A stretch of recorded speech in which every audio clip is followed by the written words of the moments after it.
Welcome to The Artist Recreates the World. I am with Karen Brown-Stovell, Executive Director of ForwardEver, Sustainable Business Alliance. Yes. And we were talking about artists the other day, and I said, I have to get you on the YouTube series. That's right.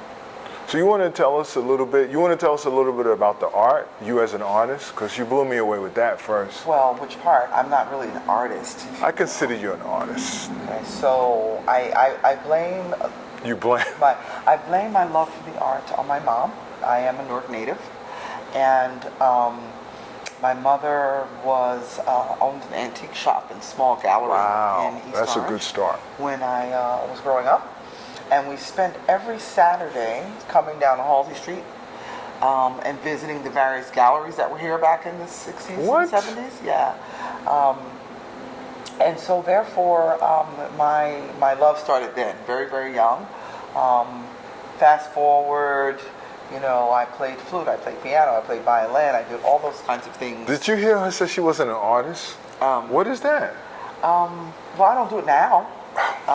But it's in my spirit. It's my first love. But that's the development. It could spread into whatever, but you are an artist. Okay, anyway. Sorry. My first, I thought I fell in love with musical theater and dance, and in Rutgers, I went for my first year to Mason Gross, but then later switched to broadcast journalism. So that was my beginning sort of intro, if you will, into the arts. But I spent most of my childhood and first part of college what a wonderful in the arts, foundation. going to musical camps and very nerdy kind of upbringing as an artist, if you will. So what is art to you? How do you explain self-expression? Art? Self-expression. I think every day, well, for me, everything is art. So I don't think everyone looks at it like that. Yeah. So I see patterns in paint, literally, like I see images. So you know how you take those little funny Facebook tests? Yes. And they say, can you see the color within the color? It'd be Yes. purple. I'm like the 1% supposedly that can see this. So I see everything as a piece of art. That's how I look at mostly everything. And so art to me is literally self-expression and being able to have the freedom to be whatever it is that you want to be without judgment and without having to ask permission. Ooh, So how do you express yourself, that art, through what you do? Everything I do, I take it from the lens of art. Like running this organization, we use the arts to basically reach people. We did a photo documentary last year as part of Open Doors called The Power of Choice. So our organization is about creating a locally focused economy and getting people to understand why it's important to shop locally, to buy locally, to live, to stay, to play locally. And we use the arts as a vehicle to do that, to get more people involved. And so one of the reasons why I do that is because of my love, but also a dear friend of mine and I were talking maybe 2 or 3 years ago, and she's in the health field, and she was talking about how she was able to increase her numbers by using the arts. And so she worked in Harlem doing community development, and they wanted to do sort of like breast cancer screening, prostate screening, getting out the word why it's important. And she said the first year they did it, they had like minimal, attendance, because it's not a fun subject. It's not, especially for men. Especially for men. Men don't like to go to doctors, period. Machismo. Right, exactly. So what she did the following year, she included local artists, spoken word, various different kinds of the disciplines, and she tripled the people she saw. I agree. From 50 men to 150 men that got screened. Yes. So she's like, hey, I think I got something here. So now she's saying, I'm saying next year you need to do something very intentional. Maybe you'll get 300. Yes. And how many lives can you save just by including the arts? So I agree 100%. That's how I look at the arts. It's transformative, and as far as she's concerned, it could be life-saving. So, talk to me about that Artisan Collective that I saw on your website. So the Artisan Collective is one of the organizations that we were early on. We partnered with to endorse them for a Kiva Zip loan. And it was What was them. that? For the what? Kiva Zip. Okay. We're a Kiva Zip city. Okay. The city of Newark. And Kiva is a crowdfunding platform. And so we endorsed them, and we were able to get their loan funded within 10 days, which was unprecedented, nice. $5,000 loan. What? The Artisan Collective is a collective of LGBT women that are 5 of the collective. Originally, they've since changed partners. On Halsey? On Halsey Street. Oh, the place is downstairs. That's right. Okay, I know some of those artists. Okay. Yeah, and they have a lot of different events, spoken word events. Jay is Right. their leader. She's also a minister here in town. Yes. at a local community church. What else can I say? So ForwardEver was selected to be one of Prudential's 20 Stories of Strength, based on the tower that they built on 20 stories. And they selected 20 organizations to feature to represent one of those stories. And we were one of those. And we were selected because of the work that we do to create a locally focused economy. I asked them if we could include the Artisan Collective because we're here to support and highlight small, local, independently owned businesses. And so it makes sense for me to be highlighting them as we talk about this. That's right. This wonderful accolade that we received. But I agree.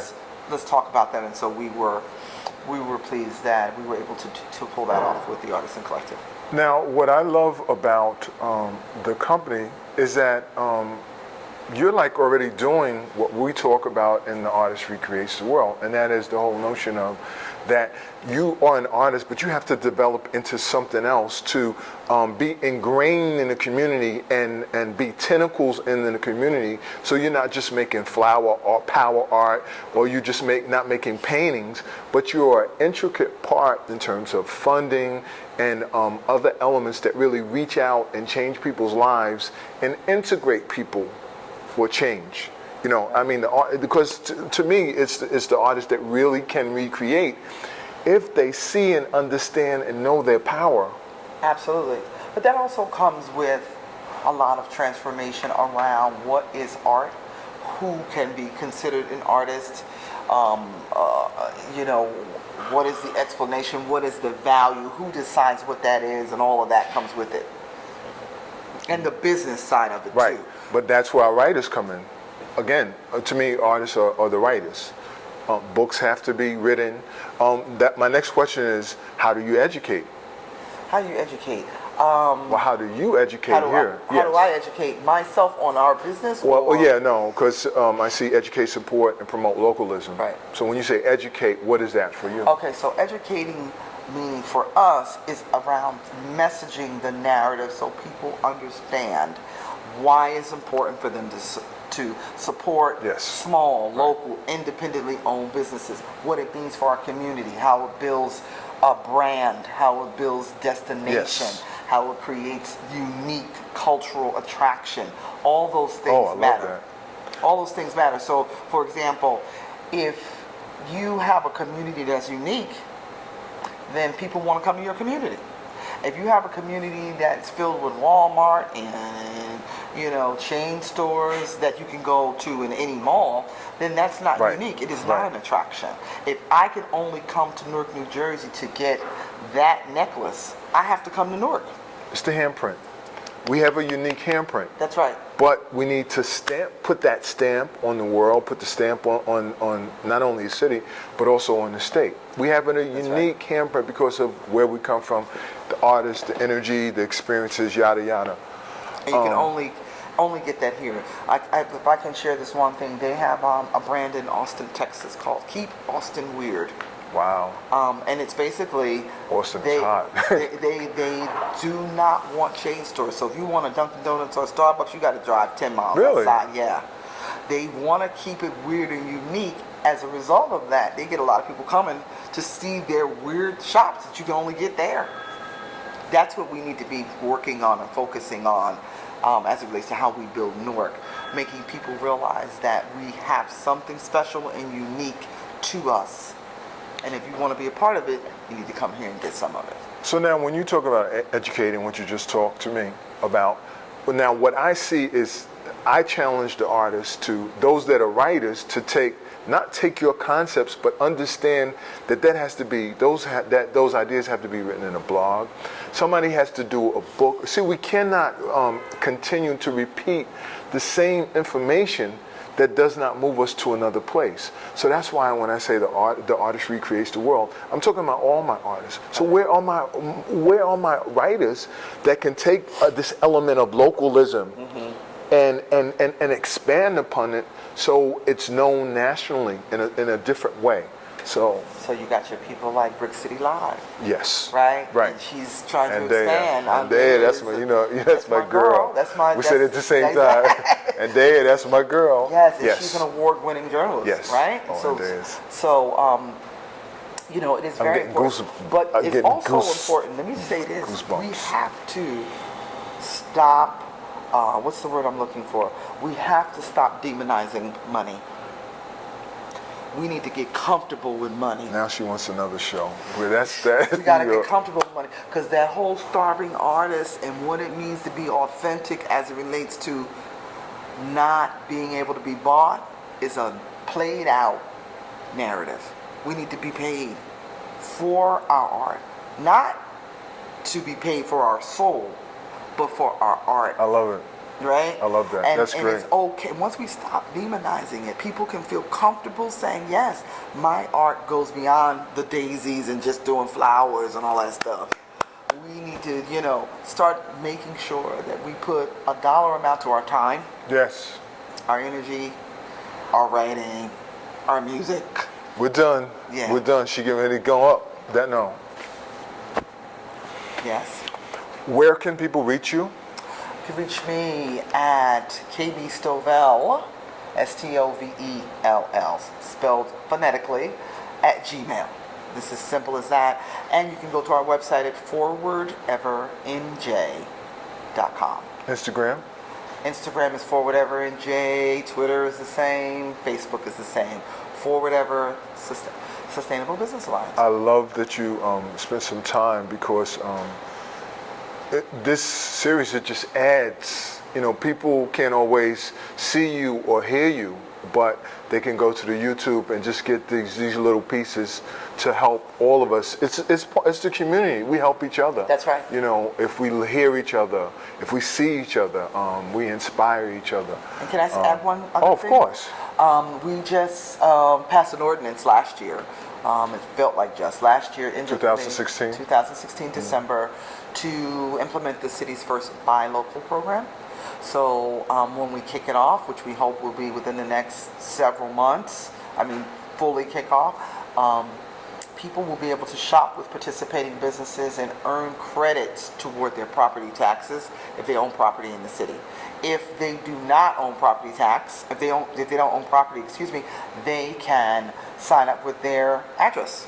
And when you shop with local participating businesses, and you can go on the site, and everything will be well marketed, you'll be able to see all the businesses that will be participating, and shop with them. And every August you'll receive a check.